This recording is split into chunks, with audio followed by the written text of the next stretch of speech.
प्रकृति का एक अद्भुत चमत्कार, माँ का दूध। ये सिर्फ भोजन नहीं, ये जीवन का अमृत है। एक ऐसा अनमोल उपहार जो नवजात शिशु को पोषण, सुरक्षा और प्यार तीनों देता है। लेकिन क्या आपने कभी सोचा है, ये अनमोल तरल माँ के शरीर में बनता कैसे है? ये यात्रा शुरू होती है गर्भावस्था के समय से।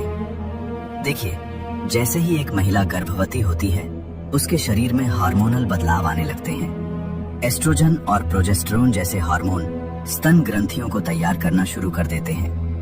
इन्हीं स्तनों के अंदर छोटी छोटी थैलियां होती हैं, जिन्हें एल्वियोली कहा जाता है, और यहीं पर दूध बनता है।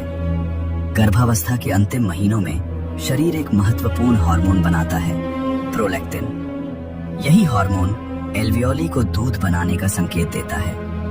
माँ के रक्त के माध्यम से पोषक तत्व, पानी, वसा, प्रोटीन, कार्बोहाइड्रेट, विटामिन और खनिज इन ग्रंथियों तक पहुंचते हैं और मिलकर बनाते हैं माँ का दूध। लेकिन असली जादू शुरू होता है शिशु के जन्म के बाद। जब बच्चा पहली बार स्तनपान करता है, उसका चूसना माँ के मस्तिष्क को एक संकेत भेजता है। तभी शरीर में निकलता है एक और हार्मोन, ऑक्सीटोसिन। ऑक्सीटोसिन एल्वियोली के आसपास की मांसपेशियों को सिकोड़ता है, जिससे दूध नलिकाओं के माध्यम से बाहर आता है। इस प्रक्रिया को कहा जाता है लेट डाउन रिफ्लेक्स।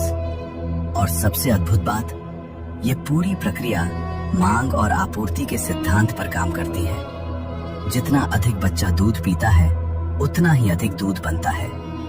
जन्म के बाद शुरुआती दिनों में जो गाढ़ा पीला दूध बनता है, उसे कहते हैं कोलोस्ट्रम। ये एंटीबॉडी से भरपूर होता है। ये शिशु की पहली वैक्सीन जैसा काम करता है। ये उसे संक्रमणों और बीमारियों से लड़ने की शक्ति देता है।